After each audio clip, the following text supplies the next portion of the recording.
मित्रों नमस्कार, मैं हूं दिवाकर चौधरी और आज आपके सामने आपके पसंदीदा YouTube चैनल परीक्षागढ़ पर लेकर के आया हूं गणित की ज़बरदस्त क्लास। दोस्तों आज की क्लास में हम जानेंगे प्रायिकता यानी प्रोबेबिलिटी को। और दोस्तों प्रायिकता की ये क्लास आपके एग्जाम के अंदर आपका नंबर पक्का करके जाएगी। आगे आने वाले 10-11 मिनट और पेपर के अंदर आपका 1 नंबर पक्का। दोस्तों बहुत गजब का कॉन्सेप्ट है, बहुत गजब की कुछ चीज़ें हैं, आपको ध्यान से इन सब बातों को समझना पड़ेगा। आइए दोस्तों हम अपने विषय को बिना किसी देरी किए हुए स्टार्ट करते हैं। दोस्तों जहाँ तक प्रायिकता की बात करें तो आपके रेलवे हो या एसएससी हो या एयरफोर्स हो, सभी के अंदर पेपर्स में आप क्वेश्चंस को देखते हैं।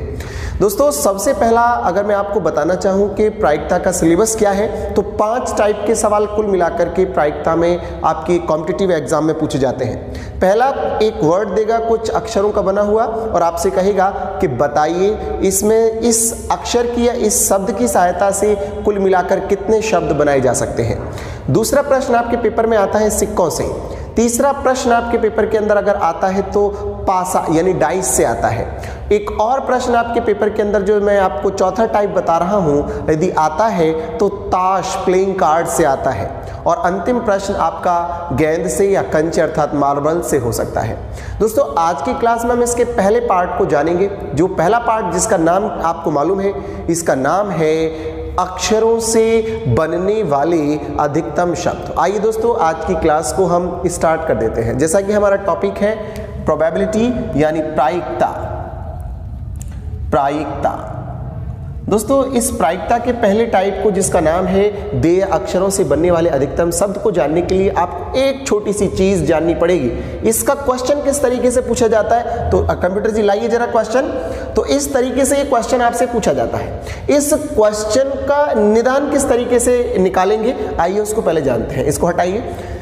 हाँ तो इस तरीके से जैसे मान के चलिए फैक्टोरियल, पहले आप फैक्टोरियल समझिए। फैक्टोरियल क्या है?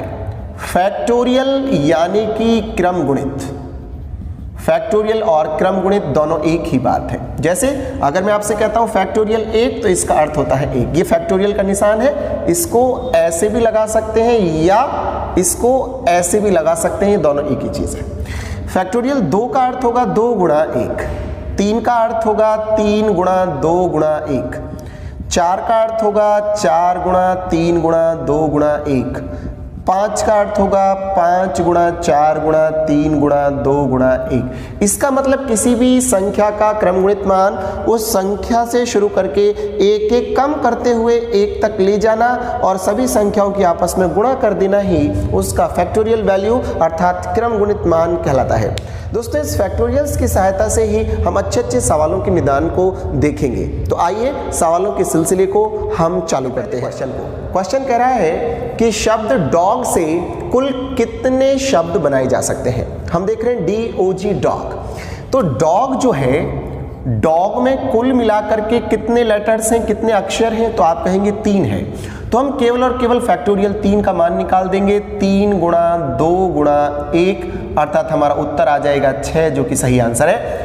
यानी इस सवाल का उत्तर है 6। डॉग से 6 शब्द बनाए जा सकते हैं। अगर आप देखना चाहते हैं कौन कौन से तो एक बार दिखा देते हैं, हालांकि इसकी कोई आवश्यकता नहीं है। DOG dog, ODG comma GDO, फिर DGO, फिर GOD और OGD। इस तरीके से ये शब्द इससे बनाए जा सकते हैं। तो हमसे पूछ रहा है कितने बनाए जा सकते हैं तो हमारा उत्तर 6 और यही इसका सही जवाब है। आइए दोस्तों अगले प्रश्न की तरफ चलते हैं कि डन, DONE डन।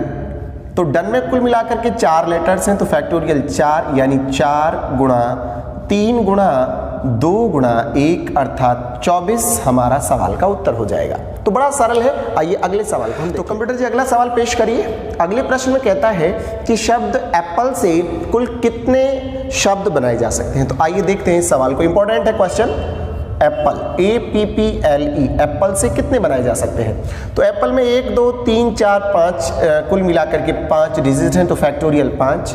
अभी आपको देखना है क्या कुछ रिपीट हुआ है तो आपने कहा P रिपीट हुआ है। कितने बार हुआ है? 2 बार हुआ है। तो यदि कोई डिजिट यदि कोई लेटर यानी कि अक्षर रिपीट होता है तो जितने बार वो रिपीट हुआ है उतने फैक्टोरियल का भाग कर देंगे, अर्थात ऐसा कर देंगे। आपको समझ में आया होगा। इसमें 1 2 3 4 5 है तो फैक्टोरियल 5 ऊपर, और ये 2 बार p आया है तो फैक्टोरियल 2 नीचे। बस इसको आप सॉल्व कर लीजिए।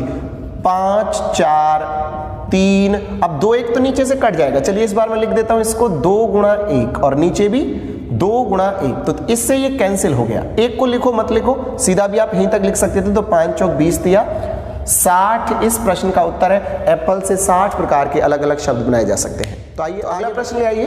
अगला प्रश्न कह रहा है कि शब्द कैटल से कितने शब्द बनाए जा सकते हैं। तो स्पेलिंग है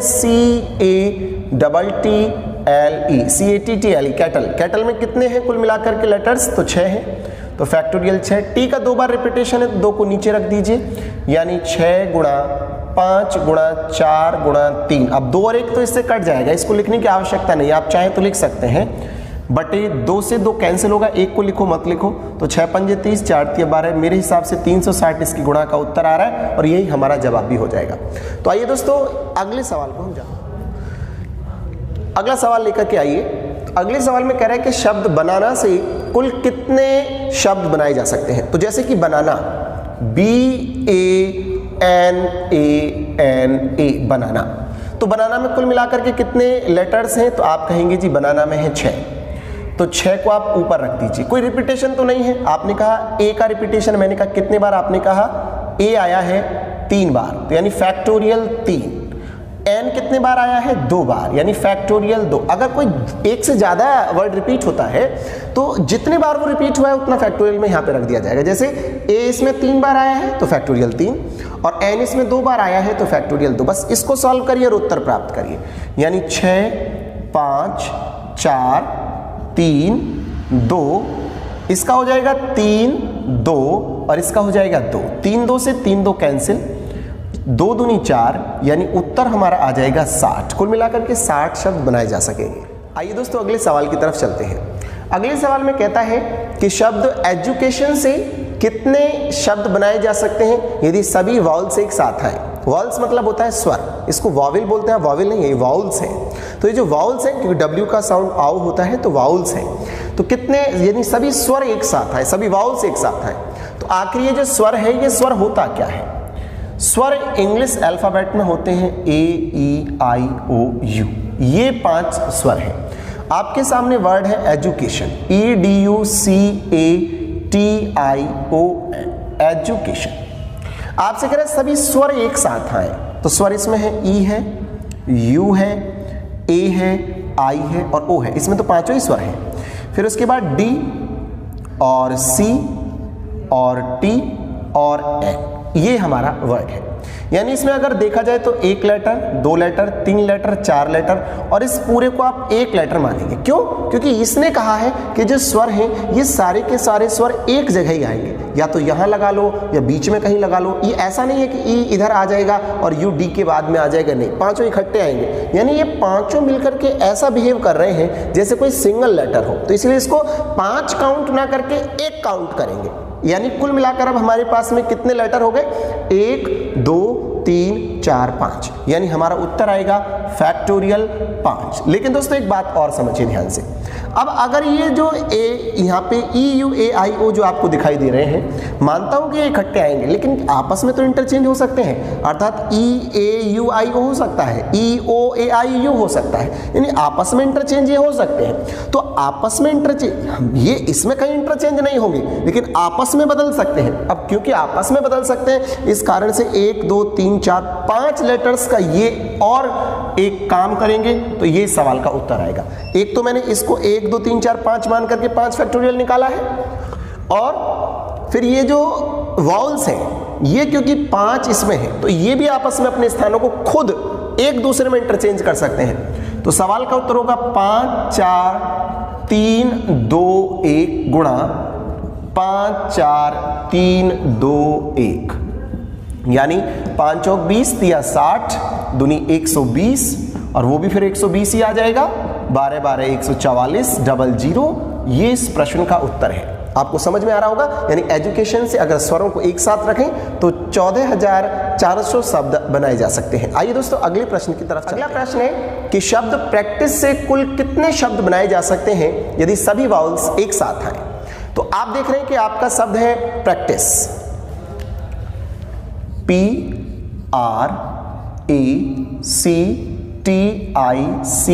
प्रैक्टिस, ये शब्द है। अगर सभी वावल्स एक साथ रखने हैं तो ए है, आई है और इसमें ई है। ये 3 वावल्स हैं, ए है, आई है और ई है। बाकी रख लीजिए आप PRCTC, यानी एक तो ये वर्ड, एक ये, एक ये, एक ये, एक ये और एक ये, यानी 1 2 3 4 5 6, तो फैक्टोरियल 6।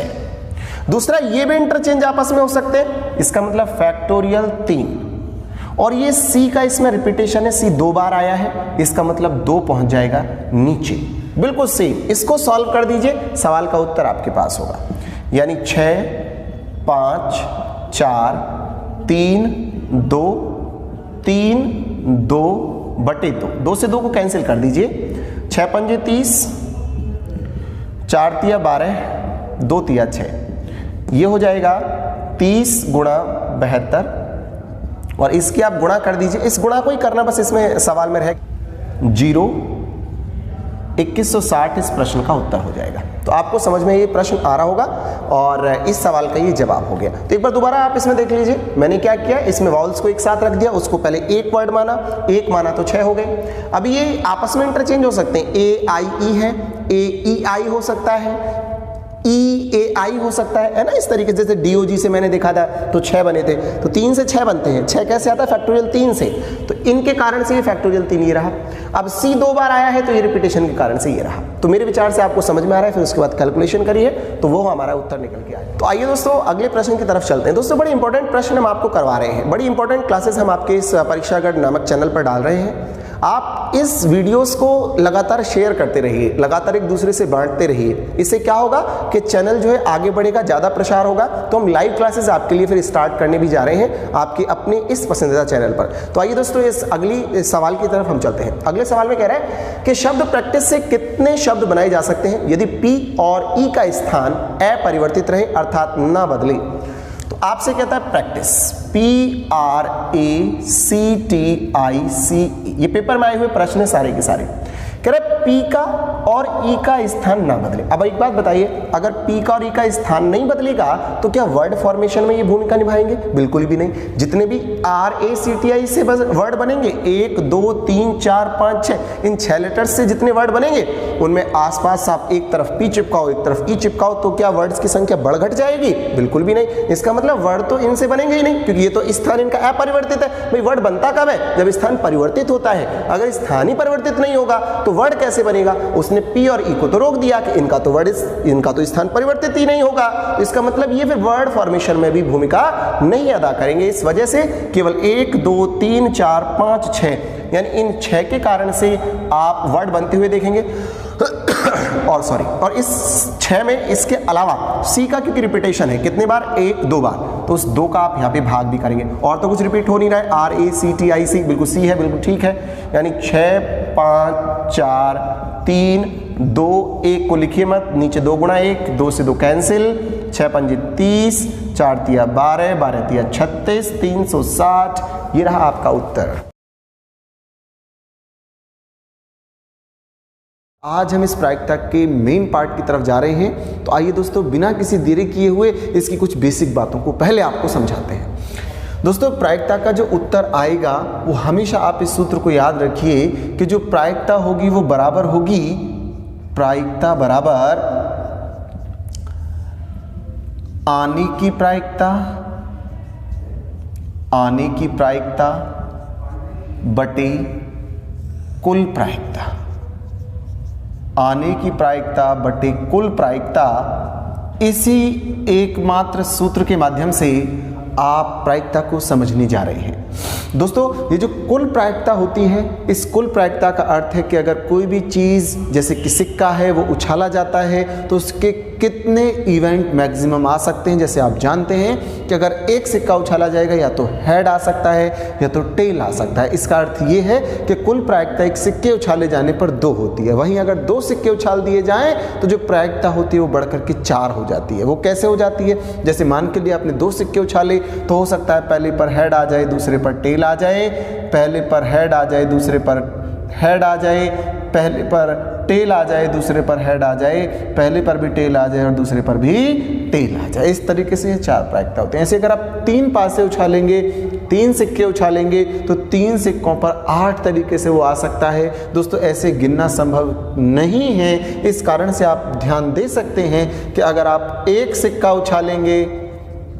तो जो कुल प्रायिकता होगी वो 2 पर घात 1 अर्थात 2 होगी, एक हेड और एक टेल। अगर आप 2 सिक्के उछालते हैं तो 2 सिक्के उछालने पर प्रायिकता हो जाएगी 2 पे घात 2 अर्थात 4।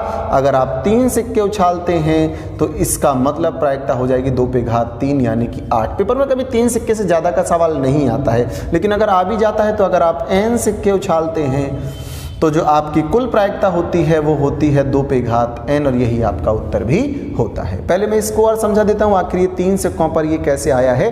तो अगर आप 2 सिक्कों को जानना चाहते हैं तो 2 सिक्कों पर तो ये रहा, मैंने बताया आपको पहले पर हेड दूसरे पर टेल, पहले पर हेड दूसरे पर हेड, पहले पर टेल दूसरे पर हेड, या पहले पर भी टेल और दूसरे पर भी टेल। अगर आप 3 सिक्के उछाल देते हैं कहीं पर तो 3 सिक्के उछालने से क्या हो जाएगा कि आपका हो सकता है कि पहले पर हेड आ जाए, दूसरे पर भी हेड आ जाए और तीसरे पर भी हेड आ जाए। हो सकता है कि पहले पर हेड आ जाए, दूसरे पर टेल आ जाए और तीसरे पर हेड आ जाए, या पहले पर हेड आ जाए, दूसरे पर टेल आ जाए और तीसरे पर भी टेल आ जाए। या इसके अलावा ये भी हो सकता है कि पहले पर हेड आ जाए, दूसरे पर हेड आ जाए और तीसरे पर टेल आ जाए। इसके अलावा पहले पर टेल आ जाए, दूसरे पर टेल आ जाए, तीसरे पर टेल आ जाए, पहले पर टेल आ जाए, दूसरे पर हेड आ जाए, तीसरे पर टेल आ जाए, पहले पर टेल आ जाए, दूसरे पर हेड आ जाए, तीसरे पर हेड आ जाए, या फिर पहले पर टेल आ जाए, दूसरे पर टेल आ जाए और तीसरे पर हेड आ जाए। इस तरीके से जब 3 सिक्के उछालोगे तो 1 2 3 4 5 6 7 8 कुल मिलाकर के कितनी प्रायिकता हो सकती हैं? 8 प्रायिकता हो सकती हैं। दोस्तों इसी से जुड़े हुए प्रश्न जो हैं वो पेपर में आने वाले हैं, तो आइए मैं उन प्रश्नों को आपसे मिलवाता हूँ। ले आइए पहला सवाल। पहले सवाल में आप देख रहे हैं कि एक सिक्के को उछाला जाता है, हेड आने की प्रायिकता बताइए। दोस्तों जब एक सिक्का उछाला जाएगा तो एक सिक्के के उछाले जाने के कारण से जो प्रायिकता 2 पे घात 1 कुल प्रायिकता हो जाएगी 2, यानी कि कुल प्रायिकता तो 2। अब उसने कहा एक सिक्का उछाला गया तो या तो हेड आएगा या तो टेल आएगा। वो कह रहा है हेड आने की प्रायिकता, तो हेड कितने बार आया? 1 बार आया, तो जितने बार आया ऊपर आप लिख दीजिए 1/2 ही आपका उत्तर हो जाएगा। आइए दोस्तों अगले सवाल की तरफ चलते हैं। अगले सवाल में आप देख रहे हैं कि 2 सिक्के एक साथ उछाले जाते हैं, दोनों सिक्कों पर हेड आने की प्रायिकता ज्ञात करिए। दोस्तों जब 2 सिक्के उछाले जाएंगे तो ये जो कुल प्रायिकता है, ये कुल प्रायिकता 2 से हटकर कितनी हो जाएगी? कुल प्रायिकता 2 से हटकर हो जाएगी 4, क्योंकि आप जानते हैं 2 सिक्के उछाले जाने पर जो प्रायिकता होती है वो 2 पे घात 2 होती है अर्थात 4 हो जाती है। जब आप 2 सिक्के उछालते हैं तो कुल प्रायिकता हो जाती है 4, और जब कुल प्रायिकता 4 हो जाती है तो आप मुझे बताएंगे कि जब 2 सिक्के उछाले जाने पर कुल प्रायिकता को आप देख रहे हैं, तो जैसा सवाल में आपसे कहा है कि दोनों पर हेड आना चाहिए, तो आप मुझे बताइए ऐसे कितने इवेंट है जहां दोनों पे हेड आया है? तो केवल एकमात्र इवेंट ही ऐसा है कि दोनों पे हेड आया है, इस कारण से आप कह सकते हैं कि ये आ जाएगा 1/4। मान चलिए क्वेश्चन में होता कि दोनों पर टेल आने की प्रायिकता, तो दोनों जब 2 सिक्के उछाले हैं तो दोनों पर टेल आने की प्रायिकता भी 1 ही है, तो 1/4 ही उसका उत्तर भी होता। आइए दोस्तों अगले सवाल की तरफ हम चलेंगे। अगले सवाल में कह रहा है कि 2 सिक्के एक साथ हवा में उछाले जाते हैं, एक सिक्के पर हेड व एक पर टेल आने की प्रायिकता ज्ञात करिए। दोस्तों आप देख रहे हैं कि जब 2 सिक्के उछाले जाएंगे तो कुल प्रायिकता हो जाएगी 4। कह रहा है एक पर हेड और एक पर टेल, एक पर तो हेड आए एक पर टेल आए, एक पर हेड आए एक पर टेल आए, ऐसा कितने बार हुआ? 2 बार हुआ। तो आपने यहाँ आने की प्रायिकता 2 लिख दी, काटेंगे तो 1/2 आपका उत्तर हो जाएगा। मुझे लग रहा है आपको बहुत अच्छे से ये बातें समझ में आ रही होंगी। अगले सवाल में कह रहा है कि 2 सिक्के एक साथ हवा में उछाले जाते हैं, कम से कम एक सिक्के पर हेड आने की प्रायिकता ज्ञात करिए। दोस्तों 2 सिक्के उछाले गए तो नो डाउट कुल प्रायिकता तो 4 हो गई है। कह रहा है कम से कम एक पर हेड आना चाहिए, ज्यादा से ज्यादा कितने पर भी आ जाए, कम से कम एक पर हेड आना चाहिए। तो कम से कम एक बार हेड यहाँ भी आ रहा है, एक बार हेड कम से कम यहाँ भी आ रहा है, दोनों पर आ रहा है लेकिन कम से कम एक बार तो आ ही रहा है, और यहाँ पर भी कम से कम एक बार आ रहा है, यानी केवल एक इवेंट ऐसा जहाँ पे नहीं आया है, बाकी तीनों में एक बार कम से कम हेड जरूर आया है। तो हमारा उत्तर हो जाएगा 3/4। 4। इसी प्रकार अगर सवाल में ये पूछ लेता कि कम से कम एक पर टेल आने की प्रायिकता, तो इसमें भी एक बार है, इसमें भी एक बार जरूर है, इसमें भी एक बार जरूर है, इसमें 2 बार है लेकिन कम से कम एक बार तो जरूर है। इसका मतलब उसका उत्तर भी 3/4 ही हो जाता। आपको समझ में आ रहा है दोस्तों? अगले सवाल को ले लेते हैं। अगला सवाल कह रहा है कि 3 सिक्के हवा में एक साथ उछाले जाते हैं, तीनों सिक्कों पर हेड आने की प्रायिकता ज्ञात करिए। दोस्तों जब 3 सिक्के उछाले जाएंगे तो कुल प्रायिकता 8 हो जाएगी, यानी यहाँ पे आप लिख दीजिए 8। फिर आपसे कहता है कि कम से कम कह रहा है कि तीनों सिक्कों पर हेड आने की प्रायिकता ज्ञात करिए। तो तीनों सिक्कों पर हेड कितने बार आया है? केवल एक ही बार आया है तीनों पे हेड, तो इसका मतलब आने की प्रायिकता 1 है और उत्तर हो जाएगा 1/8। आइए अगले सवाल की तरफ चलते हैं। अगले सवाल में आपसे कह रहा है कि 3 सिक्के हवा में एक साथ उछाले जाते हैं, तीनों सिक्कों पर टेल आने की प्रायिकता ज्ञात करिए। तो तीनों सिक्कों पर टेल आने की प्रायिकता भी आप देख रहे हैं कि एक बार टेल आया है, तो इसका उत्तर भी 1/8 हो जाएगा। यानी कि ये बिल्कुल क्लियर है कि जो टोटल प्रायिकता है वो नीचे आती है और जितने बार वो कोई संख्या आई है उसको हम ऊपर लिख देते हैं। आइए दोस्तों अगले सवाल की तरफ चलते हैं। अगला सवाल कह रहा है कि 3 सिक्के हवा में उछाले जाते हैं, कम से कम 2 सिक्कों पर हेड आने की प्रायिकता ज्ञात करिए। कह रहा है कम से कम 2 पर हेड आने की प्रायिकता ज्ञात करिए। ज़्यादा से ज़्यादा कितने पर भी आ जाए लेकिन 2 पर कम से कम आना चाहिए। देखो यहाँ भी कम से कम 2 पर तो आ ही रहा है, तीनों पर है लेकिन कम से कम 2 पर तो है। तो पहले तो आप कुल प्रायिकता तो 8 लिख लीजिए, बाकी फिर वो कह रहा है आपसे कि कम से कम 2 पर हेड आए, तो यहाँ भी कम से कम 2 पर तो हेड आ ही रहा है, यहाँ भी कम से कम 2 पर हेड आ ही रहा है, यहाँ भी कम से कम 2 पर हेड आ ही रहा है, यहाँ भी कम से कम 2 पर हेड आ ही रहा है। इसके अलावा कम से कम 2 पर हेड नहीं आता है। इसका मतलब ऐसे चांसेस हैं आपके पास में 4, तो यानी आपका उत्तर आ जाएगा 4/8 अर्थात 1/2। आइए दोस्तों अगले सवाल को देख लेते हैं। अगले सवाल में कहता है कि 3 सिक्के हवा में उछाले जाते हैं, कम से कम 2 सिक्कों पर टेल आने की प्रायिकता ज्ञात करिए। दोस्तों कुल प्रायिकता तो आपने लिख लिया 8 ही है। कह रहा है कम से कम 2 सिक्कों पर टेल आना चाहिए। बिल्कुल पुराने जैसा सवाल है कि 2 सिक्कों पर कम से कम टेल आए, तो एक तो ये इवेंट है कि कम से कम 2 पे टेल है, इनमें भी कम से कम 2 पर टेल जरूर है, इनमें भी 2 पर टेल जरूर है, इनमें भी 2 पर टेल जरूर है। यानी इसका उत्तर भी हो जाएगा 4/8 यानी 1/2। आप बड़े सरलता से सवाल के सॉल्यूशन को समझ रहे हैं। आइए दोस्तों अगले सवाल की तरफ चलते हैं। अगला सवाल बेहद इंपॉर्टेंट सवाल है जो आने वाला है। अगले सवाल में कह रहा है कि 3 सिक्के एक साथ हवा में उछाले जाते हैं, ज्यादा से ज्यादा एक सिक्के पर हेड आने की प्रायिकता ज्ञात करो। कह रहा है ज्यादा से ज्यादा एक सिक्के पर हेड आने की प्रायिकता ज्ञात करो, यानी एक पर हेड आए तो चलेगा, अगर एक से ज्यादा पर हेड आज आ गया तो वो कंडीशन नहीं चलेगी। इसका मतलब इसमें वो कंडीशंस भी सम्मिलित हैं जिनमें एक बार भी हेड नहीं आया है। ये कह रहा है कि ज्यादा से ज्यादा एक पर हेड आए, मतलब अगर हेड ना भी आए तो चलेगा लेकिन एक से ज्यादा पर हेड नहीं आना चाहिए। तो जब 3 सिक्के उछालेंगे तो कुल प्रायिकता तो 8 हो गई। अब इसने कहा है कि ज्यादा से ज्यादा एक पर ही हेड आए, एक से ज्यादा पर हेड नहीं आए, तो देखो भैया ये कंडीशन नहीं चलेगी क्योंकि एक से ज्यादा बार हेड आया है। ये कंडीशन भी नहीं चलेगी क्योंकि एक से ज्यादा बार हेड आया। ये कंडीशन तो चल जाएगी क्योंकि इस पे एक ही बार हेड आया। यहाँ की बात करें तो यहाँ भी 2 पर हेड आ रहा है, तो वो कह रहा है ज्यादा से ज्यादा एक पर ही हेड हो, यहाँ तो 2 पर हेड नहीं चलेगा। ये वाली चलेगी क्या? ये प्रश्न बड़ा इंपॉर्टेंट हो, ये कंडीशन चलेगी क्या? वो कह रहा है ज्यादा से ज्यादा एक पे हेड हो, एक से ज्यादा पे हेड ना हो, इसका मतलब कम वाला तो चलेगा ना। तो ये कंडीशन 100% चलेगी क्योंकि ये कह रहा है तीनों में टेल है और इसका मतलब कम ज्यादा से ज्यादा एक पर हेड होना चाहिए और इस कंडीशन को ये फॉलो करती है कि ज्यादा से ज्यादा एक पर हेड इसमें नहीं है, तो इसका मतलब ये चलेगा। ये कंडीशन भी चलेगा, एक पर हेड है ज्यादा से ज्यादा, ये नहीं चलेगा, ये कंडीशन चलेगा। यानी 1 2 3 4 यानी 4/8 उत्तर हो जाएगा 1/2। यही अगर प्रश्न ये हो जाता है कि ज्यादा से ज्यादा एक पर टेल, तो आप सवाल जैसे बदल के लाइए, कह रहा है ज्यादा से ज्यादा एक पर टेल होने की प्रायिकता, तो उत्तर फिर भी यही रहता क्योंकि ज्यादा से ज्यादा एक पर टेल किस बार है? देखो ये ज्यादा से ज्यादा ये कंडीशन चलेगी क्योंकि तीनों पे हेड है, ज्यादा से ज्यादा एक पे टेल कह रहा है वो, ये कंडीशन चलेगी, ये कंडीशन भी चलेगी, ये कंडीशन भी चलेगी, ज्यादा से ज्यादा एक पर टेल, ये वाली कंडीशन भी चलेगी। इसका मतलब ये भी 4/8 और वो उत्तर कितना हो जाएगा 1/2। उम्मीद करता हूं आपको बहुत अच्छे से समझ में आ रहा होगा। दोस्तों इन सवालों को आप एक बार रिपीट करके दोबारा भी देख सकते हैं, इससे क्या होगा कि आप आसानी से सवालों को बना जाएंगे, आपके उत्तर आसानी से आएंगे। आइए एक सवाल में और आपको दिखा देता हूं। अगले सवाल में कह रहा है कि 5 सिक्के एक साथ उछाले जाते हैं, 5 सिक्कों पर हेड आने की प्रायिकता ज्ञात करो। दोस्तों जब 5 सिक्के उछाले जाएंगे तो कुल प्रायिकता जो होगी वो 2/5 इस के हिसाब से ये हो जाएगी 32।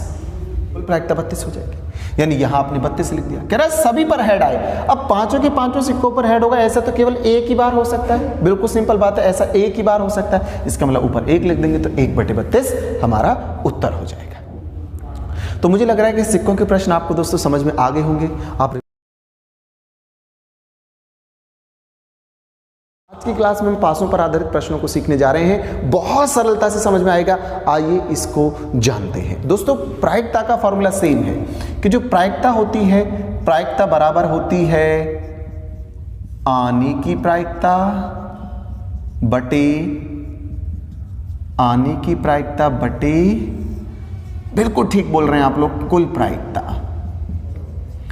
आने की प्रायिकता बटे कुल प्रायिकता, इस फॉर्मूले का इस्तेमाल करेंगे और आसानी से इसको हम सीख पाएंगे। आइए दोस्तों कुछ और छोटी छोटी बातें समझ लेते हैं। दोस्तों अगर एक पासा उछाला जाएगा, आप बताओ कितने तरीके से टोटल आ सकता है? तो 6 तरीके से आ सकता है। आपने लूडो का पासा खेला होगा, वही पासे की बात कर रहे हैं जो स्नेक एंड लैडर्स में खेलते थे आप लोग। याद आ रही है बचपन की कहानी?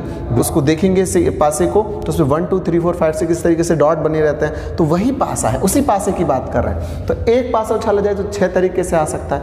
अगर वहीं 2 पासे उछाल दें, 2 पासे उछाल दें तो 6 पे घात 2 अर्थात 36 तरीके से आ सकता है। ऐसे अगर मैं 3 पासे उछाल देता हूँ, 3 पासे, तो फिर ये कितना हो जाएगा? तो 6 पे घात 3 हो जाएगा, 216 हो जाएगा। मतलब साफ है, अगर आप n पासे उछालोगे तो n पासों पर जो उत्तर आएगा 6 पे घात n आएगा। एक टोटल नंबर ऑफ इवेंट्स निकालना, किस तरीके से टोटल प्रोबेबिलिटी निकाली जाती है, उसका तरीका मैंने आपको बताया। आइए सवाल करते हैं। पहले सवाल में आपसे कह रहा है कि एक पासे को हवा में उछाला जाता है, पासे पर एक आने की प्रायिकता बताओ। तो जब एक पासा उछाला गया तो कुल प्रायिकता तो नो डाउट 6 हो गई। अब कह रहा है एक आने की प्रायिकता, जब एक पासा उछालो गया तो 1 आएगा, या तो 2 आएगा, या तो 3 आएगा, या तो 4 आएगा, या तो 5 आएगा, या तो 6 आएगा। यानी एक आने की प्रायिकता केवल एक ही है। तो इसका मतलब यहाँ पे आप 1 लिख दीजिए और यही आपका उत्तर भी हो जाएगा। अगर आप एक पासा उछालते हैं तो ये कंडीशंस आपके सामने आती हैं। टोटल कंडीशंस तो 6 है, एक आने की प्रायिकता 1 है। ऐसे अगर ये पूछ लेता कि 2 आने की तो भी 1/6 होती, 4 आने की तो भी 1/6 होती, कहता 6 आने की प्रायिकता तो भी 1/6 ही होती। आइए अगले सवाल की तरफ चलते हैं। अगले सवाल में कह रहा है कि एक पासा हवा में उछाला जाता है, इस पासे पर सम संख्या के आने की प्रायिकता ज्ञात करो। अगले सवाल में कह रहा है कि एक पासा हवा में उछाला जाता है, पासे पर सम संख्या आने की प्रायिकता ज्ञात करो। तो आइए दोस्तों इसको हम ज्ञात कर लेते हैं। पासे पर सम संख्या, जैसे पासा उछला तो टोटल प्रायिकता तो नीचे 6 आ गया। कह रहा है सम संख्या आना, तो सम संख्या 2 है, 4 है और 6 है। तो सम संख्या कितने बार आई है? 3 बार आई है। तो आने की प्रायिकता 3 हो गई। सॉल्व करेंगे तो 1/6 हो जाएगा। ये पूछ रहा था कि विषम संख्या आने की प्रायिकता ज्ञात करो, तो वो भी 1, 3 और 5, तो भी 3/6 उत्तर 6 नहीं होगा, ये 1/2। ऐसे 3 से काटोगे तो 1/2 हो जाएगा। चलिए दोस्तों आइए अगले सवाल की तरफ चलते हैं। अगले सवाल में कह रहा है कि 2 पासे एक साथ हवा में उछाले जाते हैं, दोनों पासों पर सम संख्या आने की प्रायिकता ज्ञात करो। दोनों पे ही सम संख्या आनी चाहिए, ऐसा हमसे पूछ रहा है। तो दोस्तों बहुत ध्यान से आप देखिए, जब पासा उछलेगा तो जब 2 पासे उछले तो सम संख्या होगी जब पहले पर भी 2 आ जाए और दूसरे पर भी 2 आ जाए, क्योंकि एक से तो चालू करने, एक तो विषम संख्या है, पहले पर भी 2 आ जाए और दूसरे पर भी 2 आ जाए। मैं पहले पर 2 ही रखूंगा, सारी कंडीशन दूसरे से बनाता हूँ। यानी ये भी हो सकता है पहले पे 2 आ जाए, दूसरे पे 4 आ जाए। ये भी हो सकता है पहले पे 2 आ जाए, दूसरे पे 6 आ जाए। ये हो सकता है। अब मैं देखो पहले को यहाँ चेंज किया मैंने, 4 हो सकता है पहले पे 4 आ जाए और दूसरे पे 2 आ जाए। हो सकता है पहले पे 4 आ जाए और दूसरे पे 6 आ जाए। हो सकता है पहले यहाँ 4 ही लिख लेते हैं हम, 6 से पहले 4 आ जाए। और हो सकता है यहाँ 4 आ जाए और यहाँ पे 6 आ जाए। अब तीसरी कंडीशन 6 से बनाता हूँ। 6 को पहले पे कांस्टेंट कर लूँगा, पहले पे 6 आ जाए, दूसरे पे 2 आ जाए। पहले पे 6 आ जाए, दूसरे पे 4 आ जाए। पहले पर 6 आ जाए और दूसरे पर 6 आ जाए। ऐसा ये कंडीशंस हैं कि जब सभी पर यानी दोनों के दोनों पासों पर सम संख्या होगी। तो कितनी कंडीशंस? 1 2 3 4 5 6 7 8 9। तो आने की प्रायिकता तो 9 है। और टोटल प्रायिकता तो आप जानते हैं कि अगर 2 पासों को उछालोगे तो 2 पासों पर 6 पे घात 2 तो ये 36 हो जाएगा। तो उत्तर आ जाएगा 1/4। मुझे लग रहा है आपको ये सवाल समझ में जरूर आया होगा। आइए दोस्तों अगले सवाल की तरफ चलते हैं। अगले सवाल में कह रहा है कि 2 पासों को एक साथ हवा में उछाला जाता है, दोनों पासों पर आए अंकों का योग 10 आने की प्रायिकता ज्ञात करिए। आइए दोस्तों हम इसको ज्ञात कर लेते हैं। जब मैंने पासा उछाला तो दोस्तों 10 योग आ सकता है कब? जब पहले पर तो 4 आ जाए और दूसरे पर 6 आ जाए। दोस्तों पहले पासे पर 4 होना अनिवार्य है, क्योंकि ये 4 से कम होगा तो फिर ये 6 से ज़्यादा नहीं हो पाएगा।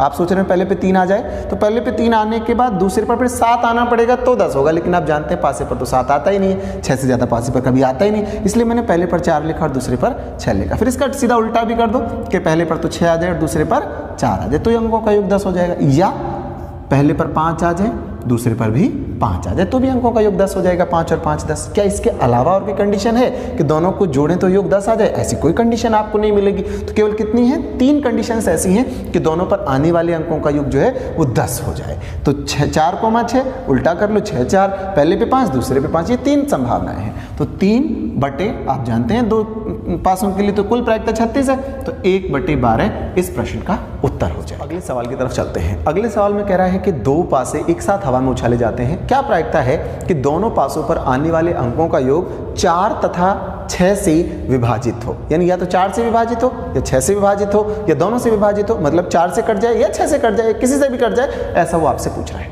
आप मुझे एक बात बताइए कि जब आप 2 पासों को उछालेंगे तो न्यूनतम योग कितना आएगा? तो आप कहते हैं न्यूनतम योग पहले पर भी 1 दूसरे पर भी 1, न्यूनतम तो योग दोनों पासों का 2 आएगा, 2 आएगा। और अधिकतम कितना आएगा? अधिकतम योग पहले पे भी 6 दूसरे पे भी 6, अधिकतम 12 आएगा। यानी दोनों पासों पर आने वाले अंकों का योग 12 से ज़्यादा नहीं हो सकता, 2 से कम नहीं हो सकता। तो बस बड़ा सिंपल। अब 2 और 12 के बीच हम ये देख लेते हैं कि 4 से और 6 से कौन कौन सी संख्याएं कटती हैं। तो पहली संख्या कौन सी इनके बीच में? वो 4 है। दूसरी संख्या कौन सी है? तो वो है 6, क्योंकि 6 से कटती है। तीसरी 8 है, 4 से कटती है। 10 तो 4 6 किसी से नहीं कटता। और एक 12 है। तो अभी हम इनके जोड़े बना लेंगे। जब मैं 4 के बनाता हूं तो आप 4 के देख लीजिए कब कब हो सकता है? जब पहले पे 1 आ जाए दूसरे पर 3 आ जाए। डायरेक्ट उल्टा भी कर लेते हैं, पहले पर 3 आ जाए दूसरे पर 1 आ जाए, और पहले पर 2 आ जाए दूसरे पर भी 2 आ जाए। यानी ये 4 इस तरीके से आ सकता है। अगर मैं 6 की बात करता हूँ तो पहले पर 1 आ जाए दूसरे पर 5 आ जाए, उल्टा कर लो, पहले पर 5 दूसरे पर 1। अभी 1 से बढ़ के कौन सा होता है? 2 होता है। पहले पर 2 आ जाए दूसरे पर 4 आ जाए, पहले पर 4 आ जाए दूसरे पर 2 आ जाए, उल्टा साथ के साथ करिए। फिर 3 से कर लो, पहले पर 3 आ जाए और दूसरे पर भी 3 आ जाए। अब इसके अलावा और कोई कंडीशन नहीं हो सकती। अब 8 पे आ जाते हैं। क्या आप ये सोच रहे हैं कि पहले पे 1 आ जाए दूसरे पे 7 आ जाए? ऐसा तो संभव ही नहीं है। क्यों? क्योंकि पासे पे तो 6 से ज़्यादा आता ही नहीं है। तो वो कह रहा है 8 आ जाए। इसका मतलब पहले पर हमको न्यूनतम 2 लेना पड़ेगा, क्योंकि फिर 6 से ज़्यादा इधर नहीं हो सकता। इसका उल्टा करेंगे तो 6 और 2 हो जाएगा। या ये भी हो सकता है कि पहले पर 3 आ जाए दूसरे पर 5 आ जाए। या ये भी हो सकता है कि पहले पर 5 आ जाए दूसरे पर 3 आ जाए। या ये भी हो सकता है पहले पर 4 आ जाए दूसरे पर 4 आ जाए। तो ये टोटल कंडीशन से 8 के आने के, यानी इन कंडीशंस पे 8 आ सकता है। और अगर 12 की बात करते हैं तो 12 की केवल एक ही कंडीशन होती है, 6,6, तभी 12 हो सकता है। पहले पे भी 6 है दूसरे पे भी 6, इसके अलावा कोई कंडीशन नहीं। जब आपने 2 पासे उछाल लें तो कुल प्रायिकता तो कितनी हो जाएगी? 36 हो जाएगी। और आने की प्रायिकता कितनी होगी? 1 2 3 4 5 6 7 8 9 10 11 12 13 और 1 14/36, जिसको आप 7/18 भी कह सकते हैं। और यही आपके सवाल का उत्तर भी है। मुझे ऐसा लग रहा है कि आपको ये बहुत अच्छे से समझ में आ गया है। आइए दोस्तों अगले सवाल की तरफ चलते हैं। अगले सवाल में कह रहा है कि 2 पासों को एक साथ हवा में उछाला जाता है, क्या संभावना है कि दोनों पासों पर आए अंकों का योग एक अभाज्य संख्या हो? तो वही पिछले सवाल वाली बात है कि न्यूनतम तो 2 योग आएगा और अधिकतम 12 आएगा। अब 2 और 12 की भी जो अभाज्य संख्या है आप उनको लिख लीजिए। तो पहली अभाज्य संख्या, क्या 2 एक अभाज्य संख्या है? तो बिल्कुल है। 2 3 5 7 11 ये अभाज्य संख्या, यही अभाज्य संख्या होती है। अगर इनमें से अंकों का योग आता है तो वो एक प्रायिकता होगी। तो अगर मैं 2 की बात करता हूँ तो 2 कब होगा? जब पहले पे 1 आ जाए दूसरे पे 1 आ जाए, इसके अलावा तो हो नहीं सकता। फिर ऐसे में 3 की बात करता हूँ तो 3 कब होगा? पहले पे 1 आ जाए दूसरे पे 2 आ जाए, या पहले पे 2 आ जाए और दूसरे पे 1 आ जाए, तो योग 3 हो सकता है। इसके अलावा कोई कंडीशन नहीं है। अगर 5 की बात करता हूँ तो पहले पे 1 आ जाए दूसरे पे 4 आ जाए, उल्टा साथ के साथ 4 और 1, या पहले पे 2 आ जाए दूसरे पे 3 आ जाए, या पहले पे 3 आ जाए दूसरे पे 2 आ जाए। इसके अलावा 5 की कोई कंडीशन ही नहीं बनती है। अगर 7 की बात करता हूँ तो पहले पे 1 आ जाए दूसरे पे 6 आ जाए, पहले पे 6 आ जाए दूसरे पे 1 आ जाए, अभी पहले पे 2 आ जाए दूसरे पे 5 आ जाए, या पहले पे 5 आ जाए दूसरे पे 2 आ जाए, या फिर पहले पे 3 आ जाए दूसरे पे 4 आ जाए, पहले पे 4 आ जाए दूसरे पे 3 आ जाए। तो इन कंडीशंस के अंतर्गत 7 योग हो सकता है। अगर मैं 11 की बात करता हूँ तो क्या 1 और 10 हो सकता है? तो आप ध्यान रखिए 6 से ज़्यादा तो कभी होगा ही नहीं। इसका मतलब पहले पे 5 और दूसरे पे 6, या पहले पे 6 और दूसरे पे 5। 11 की केवल यही 2 कंडीशंस हैं। आप इन सभी कंडीशंस को जोड़ लीजिए। 1 2 3 4 5 6 7 8 9 10 11 12 13 14 और 1 15, यानी 15/36। इसको आप काट लीजिए 3 से, 3 पंजे 15 और 12 तिया 36 और 5/12 ही आपका उत्तर है। आपको उम्मीद करता हूं कि सवाल अच्छे से समझ में आ गया होगा।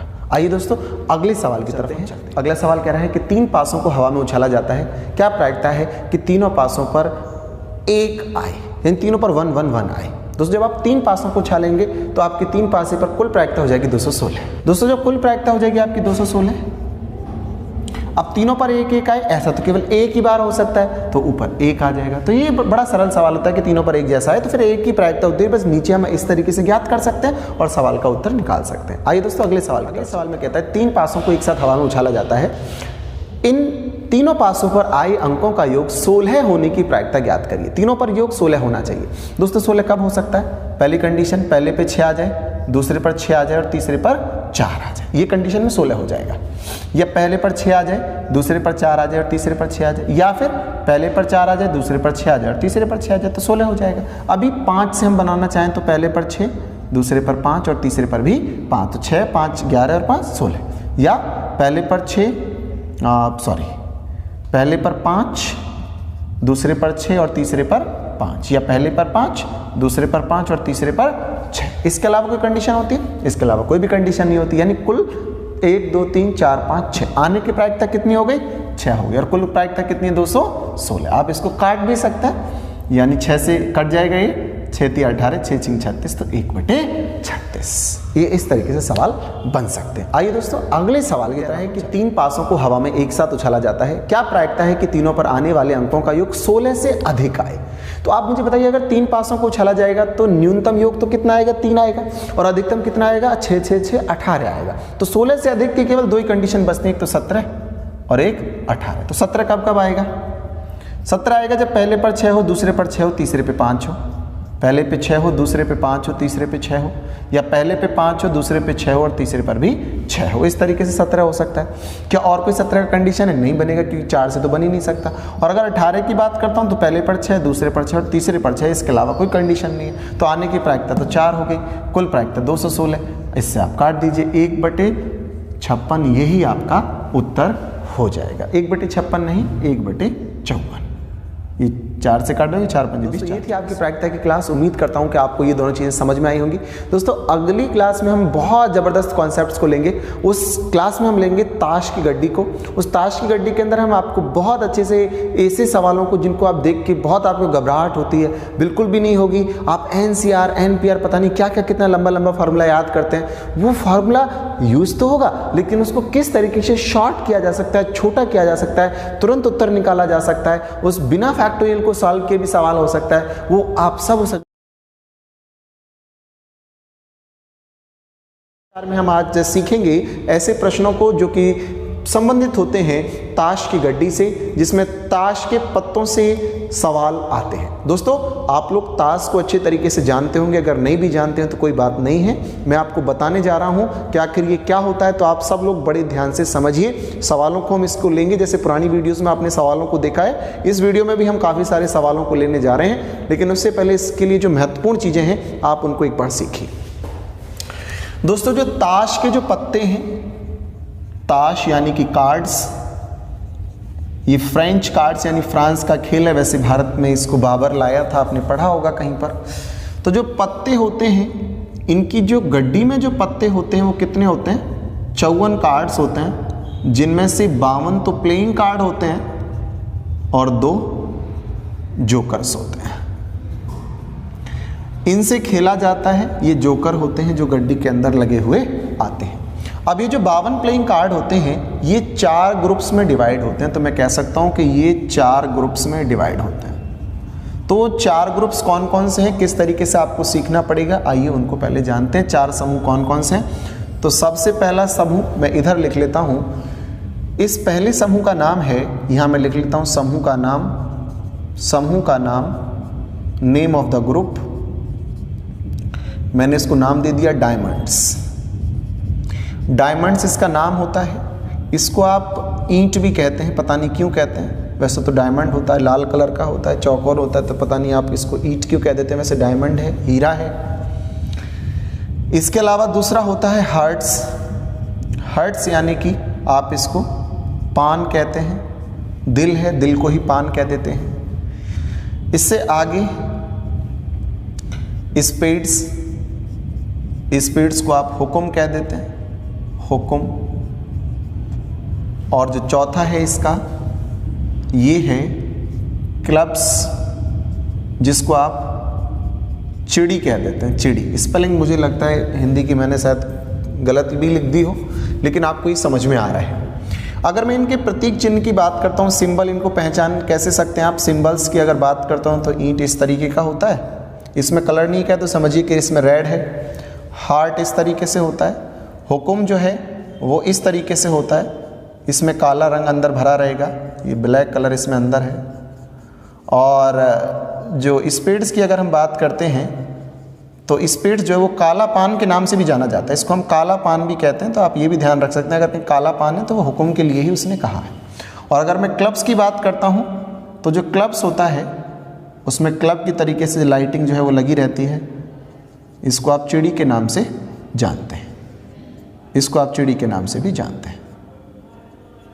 तो इनकी सबकी हम बात करने जा रहे हैं, तो आइए इनको हम स्टार्ट करते हैं। दोस्तों जैसे कि आप जानते हैं कि 52 प्लेइंग कार्ड है, इसमें 4 ग्रुप होते हैं। तो नंबर ऑफ कार्ड्स की अगर मैं बात करता हूं तो नंबर ऑफ कार्ड्स हर एक टाइप में 13 होते हैं। ये भी 13 होते हैं, ये भी 13 होते हैं, ये भी 13 होते हैं और ये भी 13 होते हैं।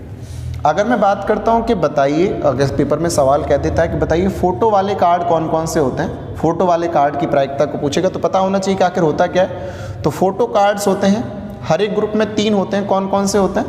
एक तो होता है आपका जैक, जैक जिसको कि आप गुलाम कह देते हैं। किंग होता है जिसको आप राजा कहते हैं, और क्वीन होती है जिसको आप रानी कहते हैं। क्वीन होती है, इसको आप रानी कहते हैं। तो एक में 3 फोटो कार्ड होते हैं, इसमें भी ये 3 ही होते हैं, इसमें भी 3 ही होते हैं और इसमें भी 3 ही होते हैं। अगर बात करें अल्फ़ाबेटिकल कार्ड्स की, अल्फ़ाबेटिकल कार्ड्स, तो अल्फ़ाबेटिकल कार्ड्स का मतलब है जिनमें ABCD ये जो आते हैं। तो इसकी बात करें तो 4 होते हैं, यानी एस जो होता है इक्का, ये और बढ़ जाता है इक्का, इसके अलावा जैक, किंग और क्वीन, यानी कि 4 होते हैं। इसमें भी ये 4 ही होते हैं, इसमें भी ये 4 ही होते हैं, इसमें भी ये 4 ही होते हैं। अगर न्यूमरिक कार्ड्स की बात कर लें, न्यूमरिक कार्ड्स, न्यूमरिक कार्ड्स का मतलब नंबर वाले कार्ड्स, तो 2 से चालू होकर 9 तक होते हैं, 10 तक होते हैं। 2 से 10 तक के 2 3 4 5 6 7 8 9 10, यानी इनकी संख्या 9 होती है। इसमें भी ये 9 ही होते हैं और इसमें भी ये 9 ही होते हैं। उम्मीद करता हूँ ये चीज़ें आपको समझ में आ रही होंगी। आप इनको एक बार, इसका आप स्क्रीनशॉट एक बार मार दीजिए, इसका एक बार स्क्रीनशॉट आप लोग मार दीजिए जल्दी से।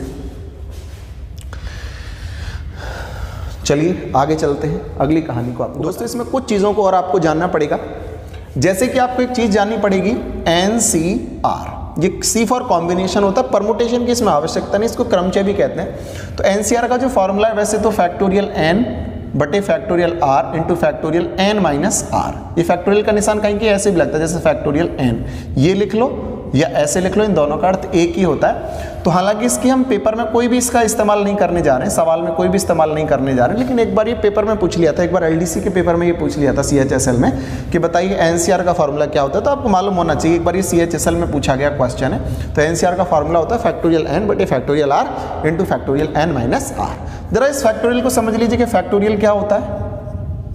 फैक्टोरियल को वैसे हिंदी में कहते हैं क्रम गुणित। इसके मैं कुछ उदाहरण बताता हूं जिसके माध्यम से आप सीधे से इसको समझ जाएंगे।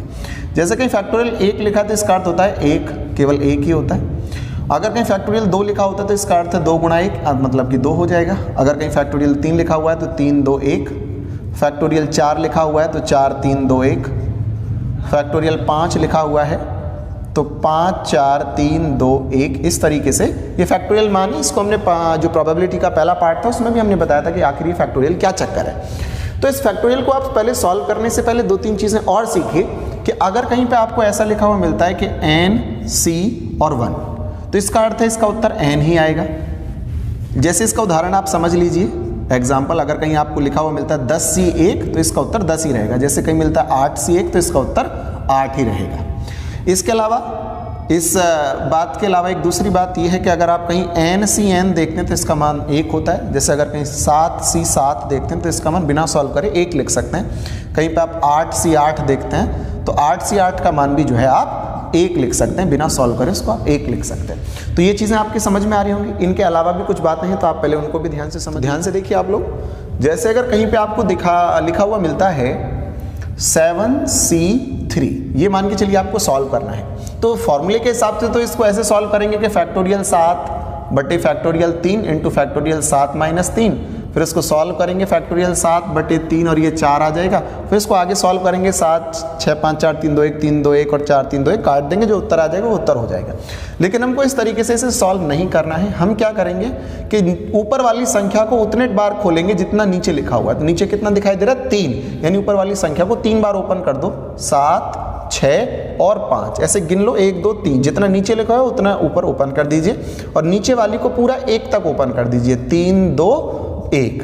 तो ये 6 कैंसिल हो गया तो 7 पंजे 35 उत्तर हो गया। और उदाहरण देख लीजिए, जैसे कहीं 8C2 लिखा हुआ है तो आप 8 को 2 बार ओपन करिए, यानी 8 × 7 और नीचे वाली को पूरा ओपन कर दीजिए, तो 2 से कट जाएगा 4 बार तो 28 उत्तर आ जाएगा। जैसे कहीं लिखा हुआ है, इसके अलावा और देख लीजिए 10C4 तो ऊपर वाली संख्या को 4 बार ओपन करना है, यानी 10 × 9 × 8 × 7 और बटे 4 3 2 1। इसको आप सॉल्व कर दीजिए, 4 दूनी 8, 3 से 3 बार तो 10 × 30 और ये 210। इस तरीके से आप इसको सॉल्व कर सकते हैं। और एक उदाहरण आप देख लीजिए, जैसे कहीं लिखा हुआ है 9C और 3 तो ऊपर वाली संख्या को 3 बार ओपन कर लीजिए, 9 8 7 बटे 3 2 1।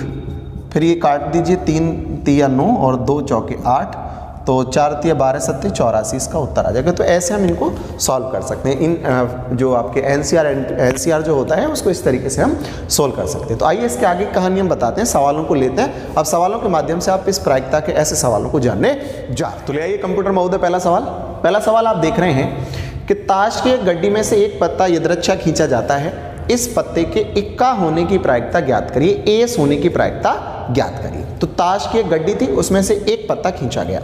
तो दोस्तों आप जानते होंगे कि जो प्रायिकता बराबर होती है वही फॉर्मूला है जो आप पहले से भी पढ़ते आ रहे हैं कि प्रायिकता बराबर है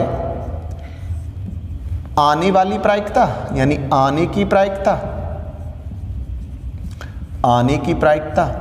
बटे कुल प्रायिकता, आने की प्रायिकता बटे कुल प्रायिकता। ये प्रायिकता को निकालने का एक फॉर्मूला आप शुरू से ही पढ़ते चले आ रहे हैं। तो अब आपसे ये कह रहा है कि ताश की गड्डी में से एक पत्ता खींचा जाता है, तो पहले आप कुल प्रायिकता निकालना सीखिए कि कुल प्रायिकता कैसे निकलेगी।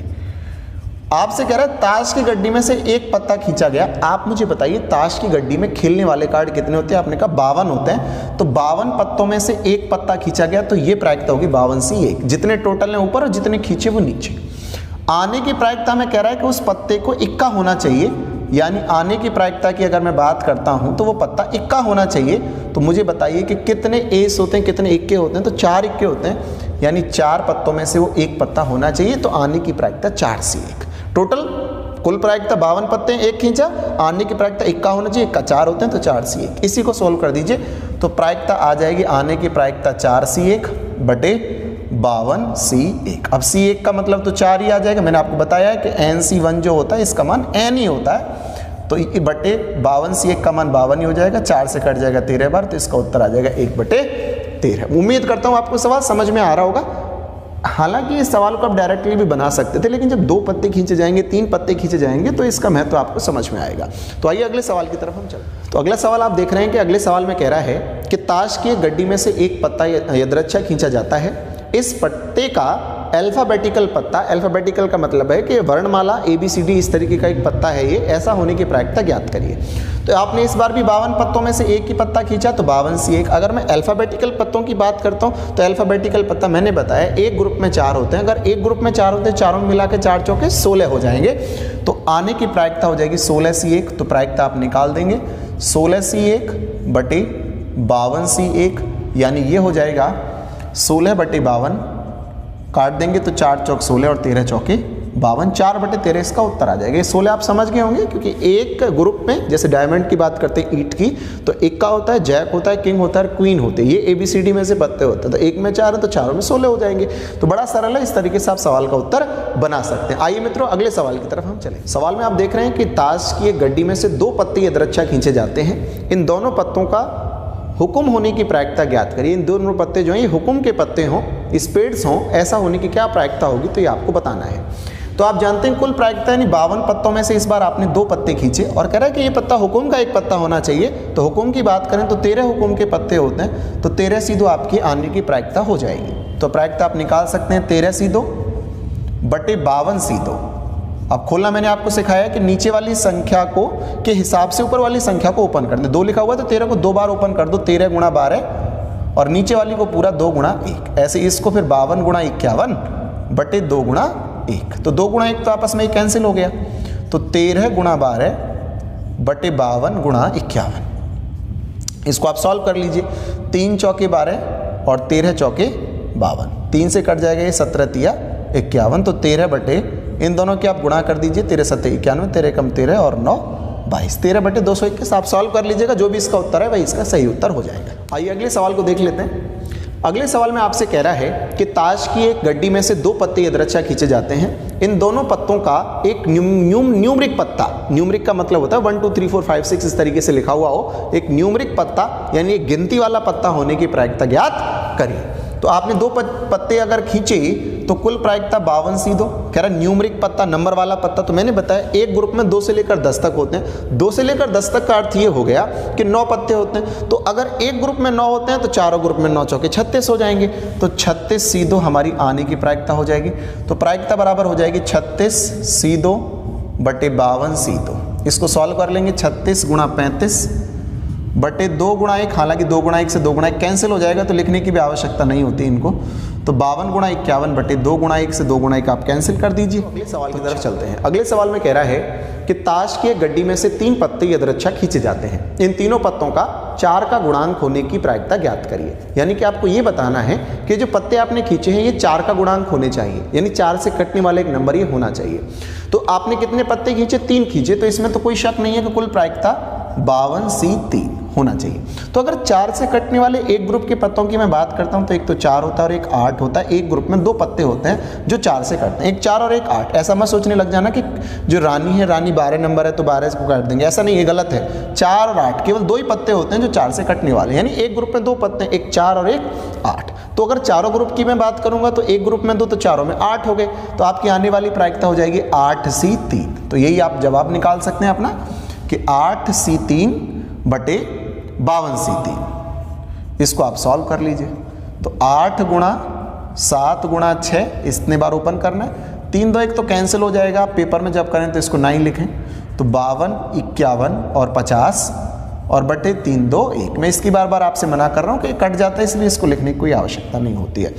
तो 8 7 6 बटे 52 51 और 50 सॉल्व करेंगे। 3 दूनी 6, 17 तिया 51 और 4 दूनी 8, 13 चौके 52 और 2 से कटेगा ये 25 बार।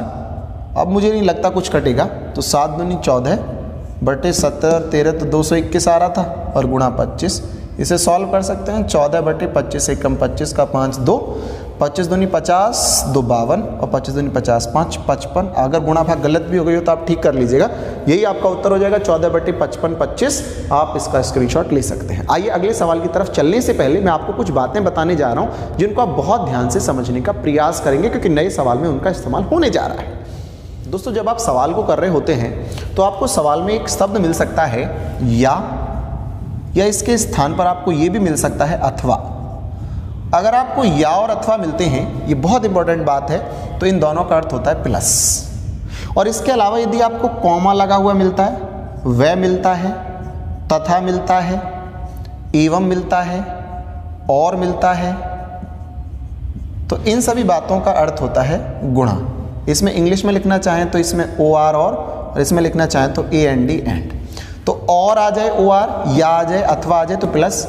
इंग्लिश में एंड या कॉमा, वह, तथा, एवं और हिंदी में और आ जाए तो इसका अर्थ होता है गुणा। इन दोनों बातों को आप बहुत ध्यान से समझ लीजिए।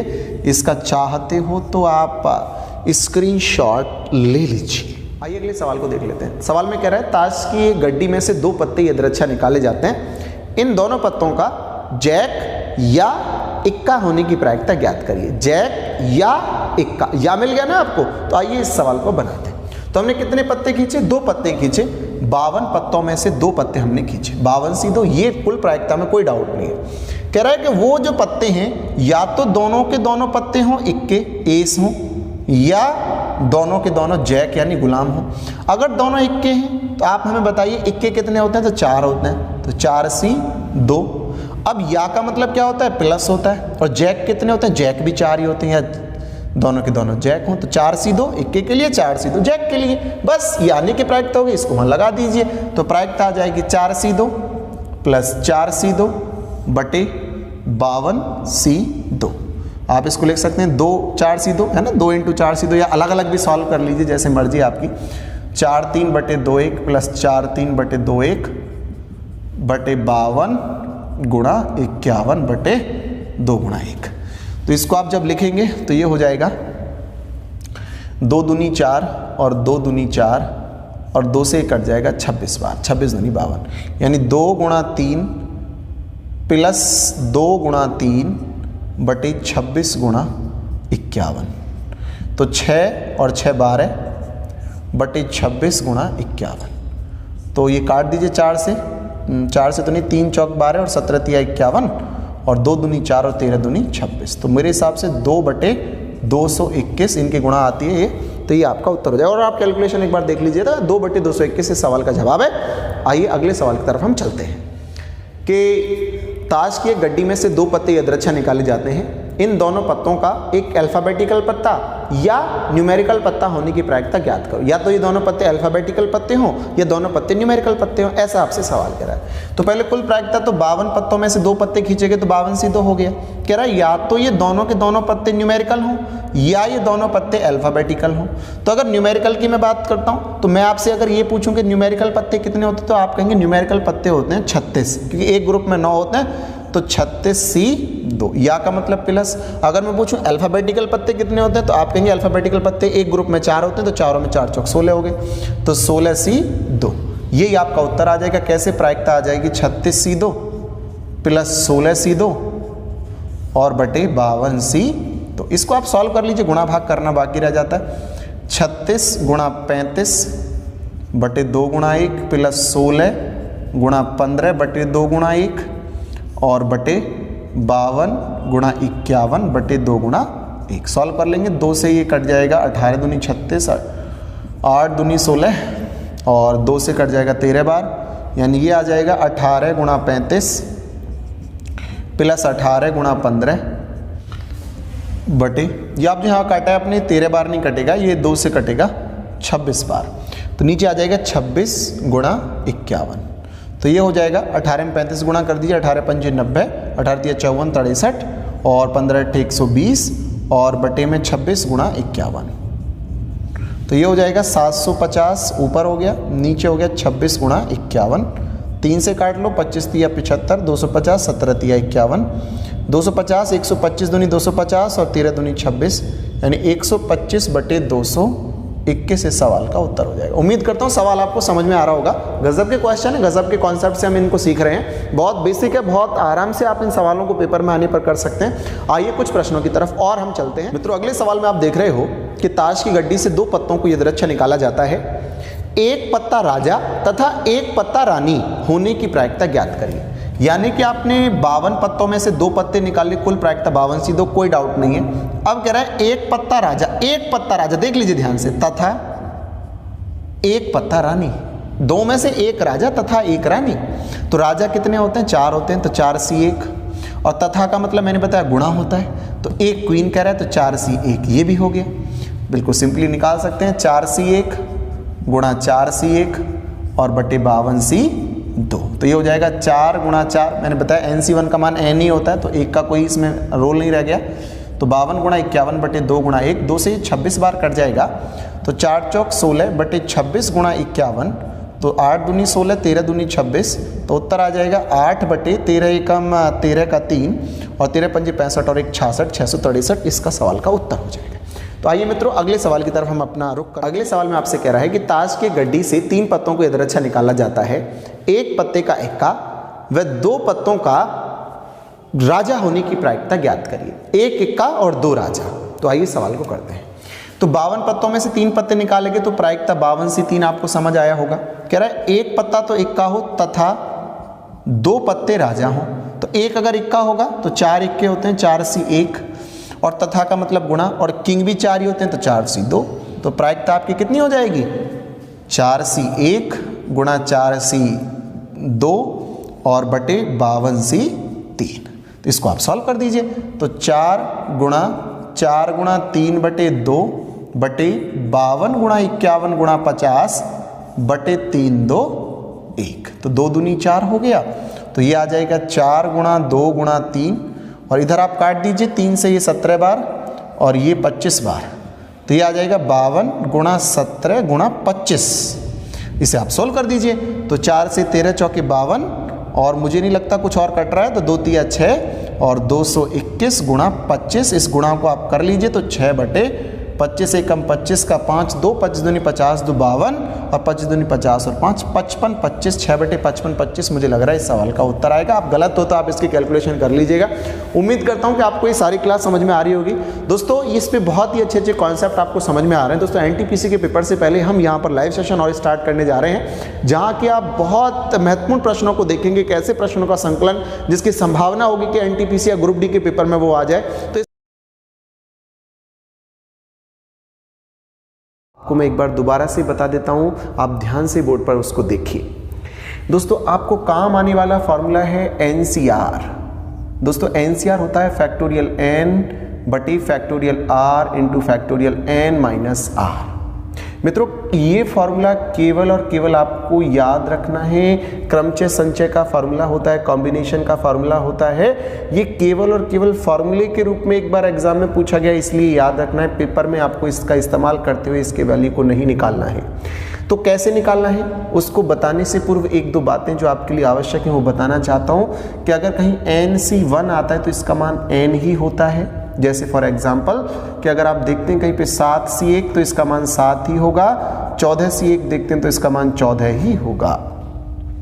अगर आप कहीं पर देखते हैं NCN तो इसका मान 1 होता है। जैसे कि अगर आप कहीं 7C7 देखते हैं तो इसका मान 1 होगा, 8C8 देखते हैं तो इसका मान भी 1 ही होगा। उम्मीद करता हूँ चीज़ें आपको समझ में आ रही हैं। लेकिन दोस्तों अगर पेपर की दृष्टि से आप देखें तो अगर आपको ये सॉल्व करना हो और 7C7 और 7C1 अर्थात इन दोनों फॉर्म में ना हो तो क्या करें, आइए ध्यान से उसको समझिए। कहीं दिखाई देता है 7C2 तो ऊपर वाली संख्या को आप नीचे वाली संख्या की जितनी गिनती है उतने तक खोलिए, यानी 7 को 2 बार ओपन करिए, 7 गुणा 6 और बटे में 2 को पूरा 1 तक आप ओपन कर दीजिए, 2 गुणा 1। इसको सॉल्व कर दीजिए तो 2 एकम 2 से ये 3 बार कैंसिल हो जाएगा तो 21 आपका उत्तर आ जाएगा। जैसे आप अगर 8C3 ओपन करना चाहते हैं तो 8 को 3 बार ओपन करिए, 8 7 6 और 3 को 1 तक ओपन कर दीजिए, 3 2 1, 3 दूनी 6 एकम 6 से कैंसिल हो गया, 8 7 56 आपका आ गया। जैसे आप 14C4 को करना चाहते हैं तो 14 को 4 बार ओपन कर लीजिए, 14 गुणा 13 गुणा 12 गुणा 11 बटे 4 को 1 तक, 4 इंटू 3 इंटू 2 इंटू 1। इसको आप सॉल्व कर लीजिए, 4 3 12 ये कैंसिल हो गया, 2 से 7 बार तो 13 7 91 गुणा 11 और जो भी गुणा आ जाए वही आपका उत्तर हो जाएगी। उम्मीद करता हूँ इस चीज़ को ओपन करना आपको समझ में आ गया होगा। दोस्तों प्रायिकता का निकालने का केवल एक ही फॉर्मूला जो मैंने आपको आखिरी क्लास में भी बताया था और आपको आज भी वो याद रखना है कि प्रायिकता बराबर होती है, प्रायिकता जो होती है वो बराबर होती है आने की प्रायिकता, आने की प्रायिकता बटे कुल प्रायिकता।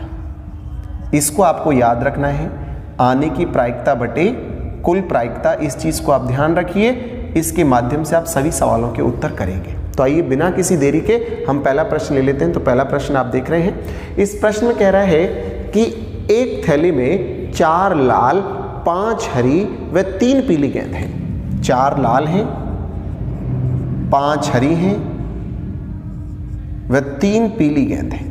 4 लाल 5 हरी व 3 पीली गेंद हैं। इस थैले में बेतरतीब हाथ डालकर एक गेंद को बाहर निकाला जाता है। इस गेंद के लाल होने की प्रायिकता क्या होगी, ऐसा सवाल आपसे कर रहा है।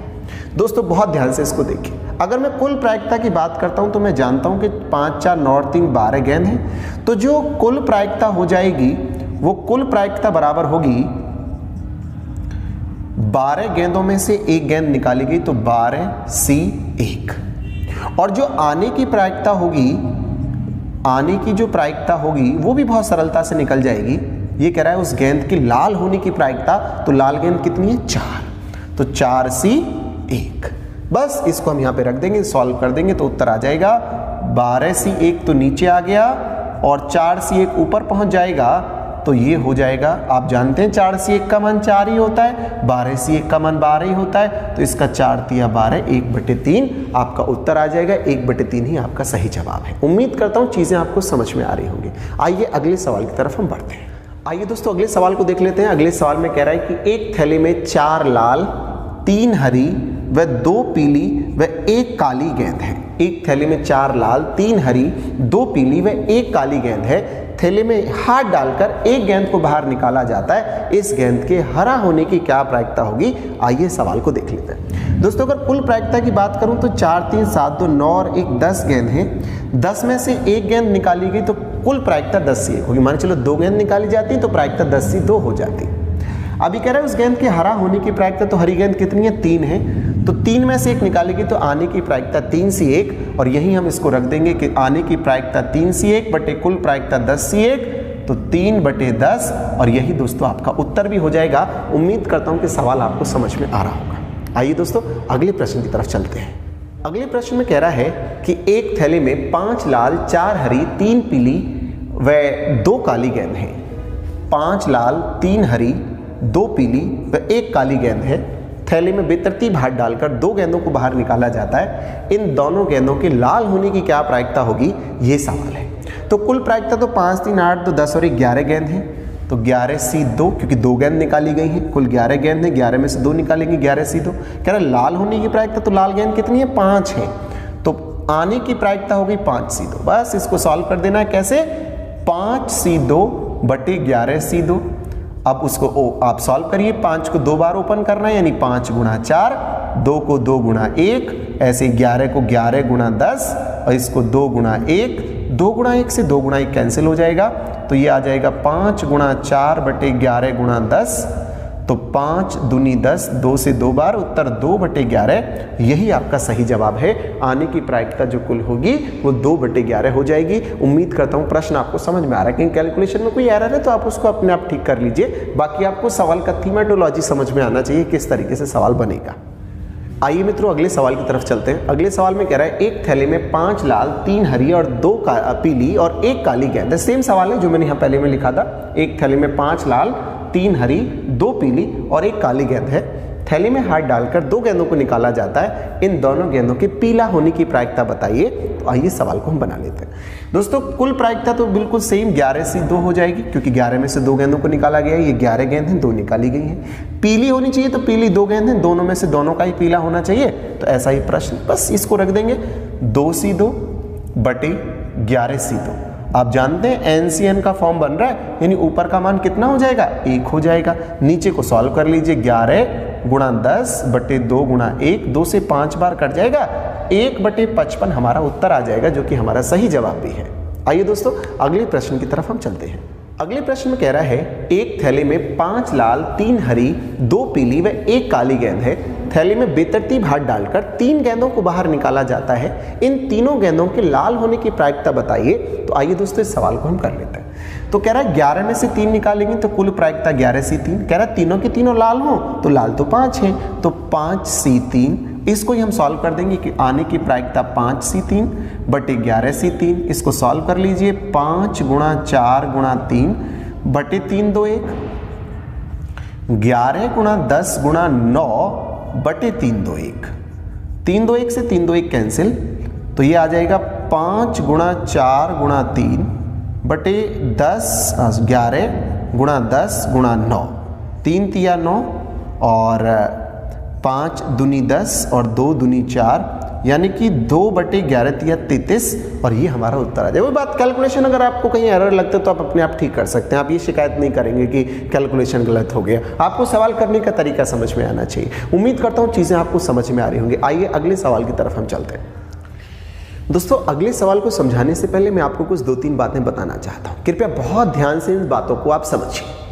अगर आपको अपने क्वेश्चन के अंदर ये शब्द दिखाई देते हैं या, अथवा, या इंग्लिश में आप क्वेश्चन पढ़ रहे हैं तो और, तो इनका मतलब होता है प्लस, यानी जोड़ना है आपको। अगर आप देखते हैं कॉमा, एवं, वे, तथा, और, या इंग्लिश में देखते हैं एंड। तो इन सब बातों का मतलब है गुणा। तो ये वाली जो बात है ये आप ध्यान से देख लीजिए। इसको मैंने आपको ताश की गड्डी में भी बताया था, एक बार फिर बता रहा हूं कि या अथवा और आ जाए इंग्लिश में तो प्लस, कॉमा एवं व तथा और एंड आ जाए तो गुणा करना है। आइए इस थीम पर क्या सवाल पेपर में आएगा उसको जान लें। सवाल कह रहा है एक थैले में 5 लाल, 3 हरी, 2 पीली व 1 काली गेंद है। थैले में बेतरतीब हाथ डालकर 2 गेंदों को निकाला जाता है। दोनों गेंदों का लाल या हरा होने की प्रायिकता ज्ञात करिए। लाल या हरा, देखो या आपको दिखाई दे रहा है वहां पर, तो आइए सवाल बना लेते हैं। कह रहा है 2 गेंदों को निकाला जाता है। जब 2 गेंद निकालें तो 5 3 8 2 10 और 1 11, तो 11 सी 2 तो हमारी टोटल प्रायिकता, इसमें तो कोई डाउट आपको होगा नहीं, 11 सी 2 हमारी प्रायिकता हो गई। दूसरा कह रहा है 1 लाल 1 हरी, 1 लाल और 1 हरी, 1 लाल, सॉरी क्षमा करिएगा, दोनों के या तो दोनों लाल या दोनों हरी, या तो दोनों की दोनों लाल या दोनों की दोनों ग्रीन यानी कि हरी। ऐसा सवाल आपसे कर रहे हैं। तो आइए सवाल को हम बना लेते हैं, या तो दोनों लाल या तो दोनों हरी। तो आप मुझे बताइए कि लाल गेंद कितनी है, 5 है। तो लाल 5 है तो या तो 5 सी 2 कह रहा है, या तो 5 में से दोनों की दोनों लाल हो, या का मतलब मैंने अभी बताया प्लस होता है, दोनों ग्रीन हो, दोनों हरी हो, तो 3 सी 2। बस इसी को आप वहां पे रख के अपना सवाल बना सकते हैं। क्या हो जाएगा, 5 सी 2 प्लस 3 सी 2 और बटे 11 सी 2। इसको सॉल्व कर लीजिए। 5 गुणा 4 बटे 2 गुणा 1 प्लस 3 गुणा 2 बटे 2 गुणा 1 बटे 11 गुणा 10 बटे 2 गुणा 1। तो 2 एकम 2 दूनी 4, 2 से 2 कैंसिल, 2 पंजे 10, यानी ये आ जाएगा 5 दूनी 10 प्लस 3 बटे 11 पंजे 55, यानी कि 13 बटे 55 इस सवाल का उत्तर आ जाएगा। आप इस तरीके से इन दोनों बातों को अगर आप समझ रहे हैं तो कैलकुलेशन आप खुद भी अपने हिसाब से कर सकते हैं, और इस सवाल का उत्तर 13 बटे 55 जो कि मेरे हिसाब से आ रहा है वो आप अपने आप देख लीजिएगा। मुझे लग रहा है कि चीजें आपको समझ में आ रही है, नहीं भी आ रही है तो मैं और भी सवाल ले रहा हूं। आइए अगले सवाल की तरफ हम चलते हैं। अगले सवाल में कह रहा है एक थैले में 5 लाल, 3 हरी, 2 पीली व 1 काली गेंद है। थैले में हाथ डालकर, बेतरतीब हाथ डालकर 3 गेंदों को निकाला जाता है। तीनों गेंदों के लाल या हरा होने की प्रायिकता बताओ। या तो तीनों लाल हो या तीनों हरी हो, ऐसी क्या प्रायिकता होगी। तो 5 3 8 2 9, 5 3 8 2 10 और 11 गेंद हैं, 11 में से 3 निकाली गई। अब कह रहा है कि या तो तीनों के तीनों लाल हो, यानी कि या तो तीनों के तीनों रेड हो, या तीनों के तीनों ग्रीन हो। तो मैंने लिख दिया लाल गेंद 5 है तो 5 सी 3, या का मतलब प्लस, और 3 गेंद हरी है तो 3 सी 3। इसको हम सॉल्व कर देंगे वहां पे रख के कि 5 सी 3 प्लस 3 सी 3 बटे 11 सी 3। आप एक बार दोबारा देख लीजिए, 11 गेंदों में से 3 गेंद निकाली गई, या तो तीनों लाल हो या तीनों हरी हो। लाल 5 है, या तो 5 में से तीनों ये हो या 3 हरी हो, यानी 3 सी 3 हो। या का मतलब बीच में प्लस आ गया। इसको सॉल्व कर सकते हैं। 5 गुणा 4 बटे 3 गुणा 2 प्लस 1 हो गया, या एनसीएन का फॉर्म है आपको मालूम चल रहा होगा, 11 गुणा 10 गुणा 9 बटे 3 गुणा 2। 1 भी लिखेंगे तो उसका कोई फर्क नहीं पड़ रहा। 2 दूनी 4 हो गया, यानी 5 दूनी 10 बटे 3 प्लस 1 बटे 3 से 3 बार कट गया, 2 से 5 बार कट गया, 5 दिया 15, यानी 11 गुणा 5 दिया 15। ये हो जाएगा 3 एकम 3, यानी कि 13 बटे 3 और बटे 11 गुणा 15। अभी इसको आप ऊपर ले जाइए तो ये आ जाएगा 13 बटे 33 गुणा 15, यानी कि ये आ जाएगा 13 बटे 15 तिया 45, 15 तिया 45 और 4 49, 495। मेरे विचार में इसका उत्तर 13 बटे 495 आ रहा है। उम्मीद करता हूँ आपको भी समझ में आ रहा होगा। आप इसको देख लीजिए और फिर अगले सवाल की तरफ हम चलते हैं। अगले सवाल में कह रहा है एक थैले में 5 लाल, 3 हरी, 2 पीली व 1 काली गेंद है। थैले में बेतरतीब हाथ डालकर 2 गेंदों को निकाला जाता है। 1 गेंद पीली व 1 गेंद काली होने की प्रायिकता बताओ। 1 पीली व 1 काली, आप वह लगा हुआ देख रहे हैं सवाल में। आइए करते हैं सवाल को। 11 में से 2 गेंदों को निकाला गया तो 11 सी 2 प्रायिकता हो गई, कुल प्रायिकता। क्या कह रहे, अब क्या कह रहे हैं, 1 गेंद पीली, 1 पीली व 1 काली, 1 पीली व 1 काली। 2 गेंद है, 1 पीली व 1 काली। तो पीली कितनी गेंद है, 2, 2 में से 1, 2 सी 1। वह का मतलब मैंने क्या बताया, गुणा। 1 काली है तो 1 सी 1, इसको वहां पे रख दीजिए, उत्तर आ जाएगा। यानी 2 सी 1 गुणा 1 सी 1 बटे 11 सी 2, यानी 2 से 1 का 2 ही हो गया, इसका 1 ही हो गया, इसका कितना हो जाएगा 11 गुणा 10 बटे 2, 2 से 5 बार यानी कि 2 एकम 2 बटे 11 पंजे 55, 2 बटे 55 सवाल का उत्तर हो जाएगा। उम्मीद करता हूँ सवाल समझ में आ रहा होगा। आइए अगले प्रश्न की तरफ चलते हैं। अगले सवाल में कह रहा है एक थैले में 5 लाल 3 हरी 2 पीली व 1 काली गेंद है। थैले में बेतरतीब हाथ डालकर 3 गेंदों को निकाला जाता है। 2 गेंद हरी व 1 गेंद पीली होने की प्रायिकता बताओ। 2 हरी 1 पीली होने की प्रायिकता बताओ। दोस्तों 3 गेंद निकाली गई तो हमने कह दिया कुल प्रायिकता 11 से 3। अब कह रहा है 2 तो हरी यानी 2 ग्रीन तथा बीच में आ रहा है 1 गेंद पीली 1 येलो। तो आप इसको सॉल्व कर दीजिए। 2 हरी का मतलब 3 में से 2, तथा का मतलब गुणा 1 पीली मतलब 2 में से 1, इसको वहां पे आप रख दीजिए यानी 3 सी 2 गुणा 2 सी 1 बटे 11 सी 3। इसको सॉल्व करेंगे तो 3 गुणा 2 बटे 2 गुणा 1 गुणा 2 बटे 11 गुणा 10 गुणा 9 बटे 3 गुणा 2 गुणा 1। इससे कैंसिल हो गया और इससे 3 से 3 बार कट गया, 2 से 5 बार कट गया और ये आ गया 3 गुणा 2 बटे 11 गुणा 5 गुणा 3, 3 से 3 कैंसिल, 2 बटे 11 पंजे 55। इस सवाल का उत्तर आ गया। उम्मीद करता हूँ सवाल आपको समझ में आ रहा होगा। अगर कहीं थोड़ी बहुत दिक्कत है, आप ऊपर नीचे कुछ मिस्टेक हो गया तो आप उसको अपने हिसाब से आप ठीक कर सकते हैं। मेरे हिसाब से 2 बटे 55 इसका उत्तर ठीक आ रहा है। अगले सवाल में कह रहा है एक थैले में 5 लाल 3 हरी 2 पीली व 1 काली गेंद है। थैले में हाथ डालकर 4 गेंदों को बाहर निकाला जाता है। 2 गेंद लाल 1 गेंद पीली और 1 काली। 2 लाल 1 पीली व 1 काली। 2 लाल कॉमा 1 पीली व 1 काली, ऐसा कह रहा है। होने की प्रायिकता बताओ। यानी कि कुल 4 गेंद निकालेगी तो कुल प्रायिकता नो डाउट 11 से 4 होगी। अब कह रहा है 2 लाल, लाल कितनी है 5 यानी 5 सी 2, कॉमा का मतलब मैंने गुणा आपको बता दिया है। 1 पीली, पीली का मतलब 2 में से 1, वह का मतलब भी गुणा, 1 ब्लू 1 ब्लैक, ब्लैक मतलब कि काली यानी 1 सी 1। इसको वहां पे आप रख दीजिए यानी 5 सी 2 गुणा 2 सी 1 गुणा 1 सी 1 बटे 11 सी 4। इसको सॉल्व करेंगे तो ये हो जाएगा 5 गुणा 4 बटे 2 गुणा 2 गुणा 1 बटे 11 10 9 8 बटे 4 3 2 1। 2 से 2 कैंसिल हो गया। अब इसको 4 दूनी 8 हो गया, 3 तिया 9 हो गया यानी ये आ गया 5 गुणा 4 गुणा 1 बटे 10 गुणा 11 गुणा 10 गुणा 3, 11 गुणा 10 गुणा 3। इसको आप और देख लीजिए और कुछ करता है तो 5 दूनी 10 करता है, जैसे 2 दूनी 4 करता है तो 2 बटे 11 तिया 33। मेरे विचार में इतना उत्तर इसका आ जाता है। उम्मीद करता हूँ चीज़ें आपको समझ में आ रही होंगी। दोस्तों ये गेंद से जुड़े हुए सवाल आपने देखे, बहुत सरल सवाल पेपर के अंदर आएगा। आपको चीज़ें समझ में नहीं आई तो एक बार दोबारा शुरू से लेकर लास्ट तक देख लीजिए। चीज़ों को आप बहुत ध्यान से समझ रहे हैं, बहुत अच्छा कॉन्सेप्ट यहाँ पे हम दे रहे हैं। मैं बस ये चाहता हूँ कि जो बेस्ट से बेस्ट हो सकता है, मैं धीरे पढ़ाने वाला व्यक्ति हूँ, लेकिन एक एक बात अगर आपको समझ में आती है तो उस पढ़ाने का लाभ होता है। बाकी तो आप बहुत सारे चैनल्स पे बहुत सारी चीज़ों को देखते हैं, लेकिन यहाँ कॉन्सेप्चुअली चीज़ों को समझाया जा रहा है। उम्मीद करता हूँ वीडियो आपको पसंद आ रही होगी। अगर आ रही है तो आप लाइक बटन जरूर दबाइएगा और कमेंट में बताइएगा कि आपको कैसा लगा, उससे हमको अप्रिशिएशन मिलता है। दोस्तों अगली क्लास में बहुत बेहद अच्छे नए कॉन्सेप्ट को लेकर के मैं आपके सामने एक बार फिर से उपस्थित होऊंगा। तब तक के लिए जय हिंद, जय भारत, गुड नाइट।